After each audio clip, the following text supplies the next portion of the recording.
ನಮಸ್ಕಾರ ಫ್ರೆಂಡ್ಸ್, ಮಾಹಿತಿ ಲೋಕಕ್ಕೆ ಸ್ವಾಗತ ಸುಸ್ವಾಗತ.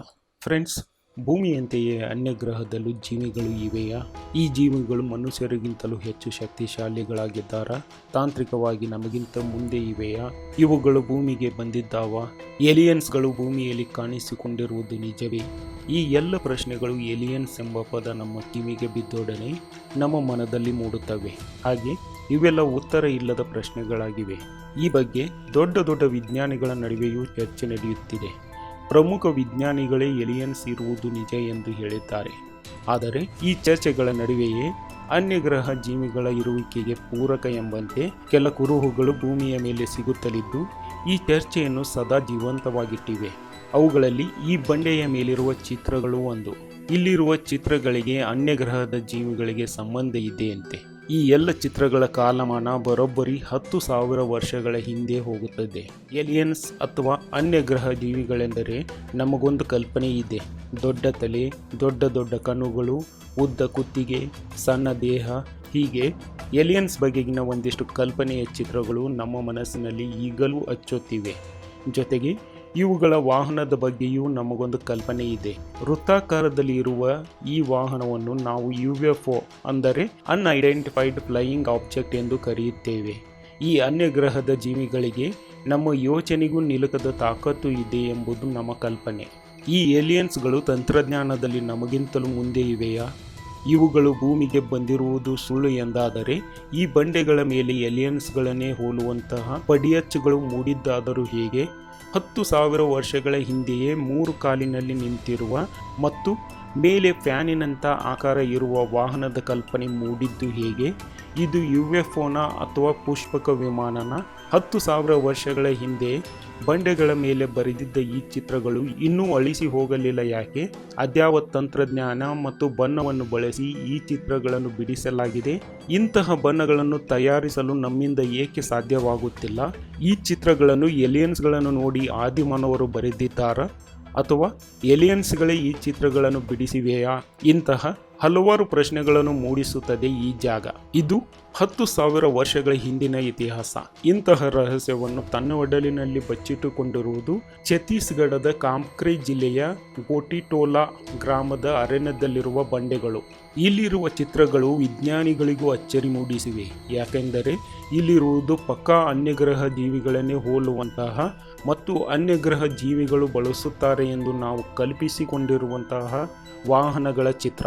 ಅದು 10,000 ವರ್ಷಗಳ ಹಿಂದೆಯೇ ಈ ಚಿತ್ರ ಬರೆಯಲಾಗಿದೆ. ಬೆಟ್ಟದ ಮೇಲಿನ ಬಂಡೆಯ ಮೇಲೆ ಈ ಚಿತ್ರಗಳು ಕಾಣಸಿಗುತ್ತವೆ. ಆದರೆ ಈ ಚಿತ್ರಗಳನ್ನು ನೋಡಿದಾಗ ತಕ್ಷಣ ಇದು ಮನುಷ್ಯರ ಚಿತ್ರವಲ್ಲ ಎಂಬುದು ಸ್ಪಷ್ಟವಾಗಿ ಗೊತ್ತಾಗುತ್ತದೆ. ದೊಡ್ಡ ತಲೆ, ದೊಡ್ಡ ಕಣ್ಣು, ಸಣ್ಣ ದೇಹ, 3 ಕಾಲು ಬೆರಳು, ಹೀಗೆ ಪಕ್ಕಾ ಏಲಿಯನ್ಸ್ಗಳನ್ನೇ ಹೋಲುವ ಚಿತ್ರಗಳಿವು. ಇಲ್ಲಿನ ಬಂಡೆಯ ಗೋಡೆಯ ಮೇಲೆ 7 ಏಲಿಯನ್ಸ್ಗಳನ್ನು ಹೋಲುವ ಚಿತ್ರಗಳು ಕಾಣಸಿಗುತ್ತವೆ. ಇವುಗಳ ಮೇಲೆ ಇನ್ನೊಂದಿಷ್ಟು ಚಿಕ್ಕ ಚಿಕ್ಕ ಆಕಾರಗಳಿವೆ. ಇವುಗಳಲ್ಲಿ UFO ಅನ್ನು ಹೋಲುವ ಚಿತ್ರವೂ ಇದೆ. ಈ ಚಿತ್ರಗಳನ್ನು ಹೇಗೆ ವಿಶ್ಲೇಷಿಸಿದರೂ ಇದು ಮಾನವರ ಚಿತ್ರವಲ್ಲ ಎಂಬುದು ಸ್ಪಷ್ಟವಾಗಿ ಗೊತ್ತಾಗುತ್ತದೆ. ಹೀಗಾಗಿ ಭೂಮಿಗೆ ಬಂದು ಏಲಿಯನ್ಸ್ಗಳು ಈ ಚಿತ್ರ ರಚಿಸಿವೆಯಾ ಅಥವಾ ಏಲಿಯನ್ಸ್ಗಳನ್ನು ನೋಡಿ ಆದಿಮಾನವರು ಬರೆದ ಚಿತ್ರಗಳು ಇವುಗಳ ಎಂಬ ಪ್ರಶ್ನೆ ಖಂಡಿತ ನಮ್ಮ ಮನಸ್ಸಲ್ಲಿ ಮೂಡುತ್ತದೆ. ಬರೀ ಜನರಷ್ಟೇ ಅಲ್ಲ, ದೊಡ್ಡ ದೊಡ್ಡ ವಿಜ್ಞಾನಿಗಳು ಈ ಬಂಡೆಯ ಬಳಿ ಬಂದು ಈ ಚಿತ್ರಗಳ ಅಧ್ಯಯನ ನಡೆಸುತ್ತಿದ್ದಾರೆ. ಆದರೆ ಬಹುತೇಕ ತಜ್ಞರು ಇದು ಆದಿಮಾನವರೇ ಬರೆದ ಚಿತ್ರಗಳು ಎಂದು ಅಭಿಪ್ರಾಯಕ್ಕೆ ಬಂದಿದ್ದಾರೆ.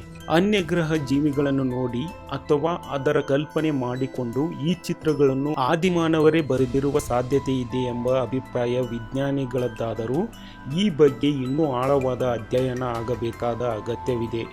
ವಿಜ್ಞಾನಿಗಳು ವಿಶ್ವದ ಬೇರೆ ಬೇರೆ ಭಾಗಗಳಲ್ಲಿ ಕಂಡು ಬಂದಿರುವಂತಹ ಇಂತಹ ಚಿತ್ರಗಳನ್ನು ಈ ಚಿತ್ರಗಳಿಗೆ ಹೋಲಿಕೆ ಮಾಡುತ್ತಿದ್ದಾರೆ.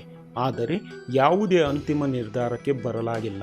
ಇನ್ನು ಈ ವಿಭಿನ್ನ ಚಿತ್ರಗಳಿರುವ ಬಂಡೆಯ ಬಗೆಗೂ ವಿಭಿನ್ನ ಕಥೆಗಳೂ ಇವೆ. ಕೆಲವರು ಈ ಬಂಡೆಗಳನ್ನು ದೇವರೆಂದು ಪೂಜಿಸುತ್ತಾರೆ.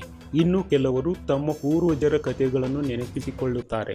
ಅದೇನೆಂದರೆ ಯಾರೋ ಕುಳ್ಳಗಿನ ವ್ಯಕ್ತಿ ವೃತ್ತಾಕಾರದ ವಾಹನದಲ್ಲಿ ಆಕಾಶ ಮಾರ್ಗದಿಂದ ಬಂದಿಳಿದು ಗ್ರಾಮದ ಇಬ್ಬರನ್ನು ಕರೆದುಕೊಂಡು ಹೋಗಿದ್ದನಂತೆ.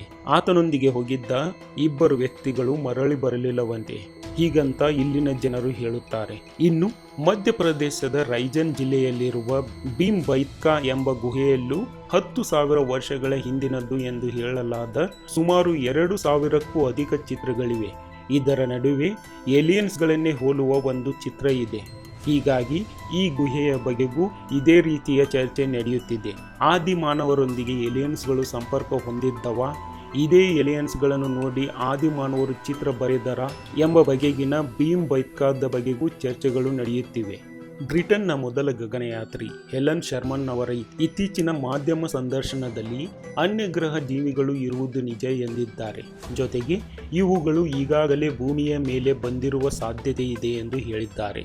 ಈ ಏಲಿಯನ್ಸ್ಗಳು ಮನುಷ್ಯರಂತೆ ಇಂಗಾಲ ಮತ್ತು ಸಾರಜನಕದಿಂದ ಮಾಡಲ್ಪಟ್ಟಿಲ್ಲ. ಇವುಗಳು ಭೂಮಿ ಮೇಲೆ ಇರಬಹುದು, ಆದರೆ ನಮಗೆ ಅವುಗಳನ್ನು ನೋಡಲು ಸಾಧ್ಯವಿಲ್ಲ ಎಂಬುದು ಹೆಲನ್ ಶರ್ಮನ್ ಅವರ ಮಾತು. ಏಲಿಯನ್ಸ್ಗಳ ಇರುವಿಕೆ ಬಗ್ಗೆ ಮಾತನಾಡಿದವರಲ್ಲಿ ಹೆಲನ್ ಮೊದಲಿಗರೇನಲ್ಲ. ಕೆಲವು ವರ್ಷಗಳ ಹಿಂದೆ ನಾಸಾ ಅಮೆಸ್ ಸಂಶೋಧನಾ ಕೇಂದ್ರದ ಕಂಪ್ಯೂಟರ್ ವಿಜ್ಞಾನಿ ಮತ್ತು ಪ್ರೊಫೆಸರ್ ಸಿಲ್ವನೋ ಪಿ ಕೊಲಂಬನೋ ಅವರು ಏಲಿಯನ್ಸ್ಗಳು ಈಗಾಗಲೇ ಭೂಮಿಗೆ ಪ್ರವೇಶಿಸಿವೆ, ಆದರೆ ಅವುಗಳನ್ನು ಗುರುತಿಸಲು ನಮಗೆ ಸಾಧ್ಯವಾಗುತ್ತಿಲ್ಲ ಎಂದು ಹೇಳಿದ್ದಾರೆ. ಪ್ರಖ್ಯಾತ ಭೌತ ವಿಜ್ಞಾನಿ ಸ್ಟೀಫನ್ ಹಾಕಿಂಗ್ ಕೂಡ ಏಲಿಯನ್ಸ್ಗಳ ಇರುವಿಕೆಯನ್ನು ನಂಬಿದ್ದರು. ಆದರೆ ಇವುಗಳನ್ನು ಸಂಪರ್ಕಿಸುವ ವಿಚಾರದಲ್ಲಿ ಸ್ಟೀಫನ್ ಅವರದು ವಿರೋಧವಿತ್ತು. ಒಂದೊಮ್ಮೆ ಏಲಿಯನ್ಸ್ಗಳನ್ನು ಸಂಪರ್ಕಿಸಿದ್ದೇ ಆದಲ್ಲಿ ಲಾಭಕ್ಕಿಂತ ನಷ್ಟವೇ ಹೆಚ್ಚು ಎಂಬುದು ಸ್ಟೀಫನ್ ಅವರ ಬಲವಾದ ನಂಬಿಕೆಯಾಗಿತ್ತು. ಹೀಗೆ ಏಲಿಯನ್ಸ್ಗಳ ಬಗ್ಗೆ ಚರ್ಚೆಗಳು ನಡೆಯುತ್ತಲೇ ಇವೆ. ಆದರೆ ಇವುಗಳ ಇರುವಿಕೆಯ ಬಗ್ಗೆ ಇನ್ನೂ ದೃಢಪಟ್ಟಿಲ್ಲವಾದರೂ ಬಂಡೆಯ ಮೇಲೆ ಕಂಡಿರುವ ಇಂತಹ ಚಿತ್ರಗಳು ಈ ಏಲಿಯನ್ಸ್ ಬಗೆಗಿನ ಚರ್ಚೆಗೆ ಇನ್ನಷ್ಟು ಜೀವ ತುಂಬುತ್ತಿದೆ. ಫ್ರೆಂಡ್ಸ್, ಈ ವಿಡಿಯೋದ ಬಗೆಗಿನ ನಿಮ್ಮ ಅನಿಸಿಕೆಯನ್ನು ಕಮೆಂಟ್ ಮೂಲಕ ತಿಳಿಸಿ. ಮುಂದಿನ ವಿಡಿಯೋದಲ್ಲಿ ಇನ್ನೊಂದು ಇಂಟ್ರೆಸ್ಟಿಂಗ್ ವಿಷಯದೊಂದಿಗೆ ಬರುತ್ತೇನೆ.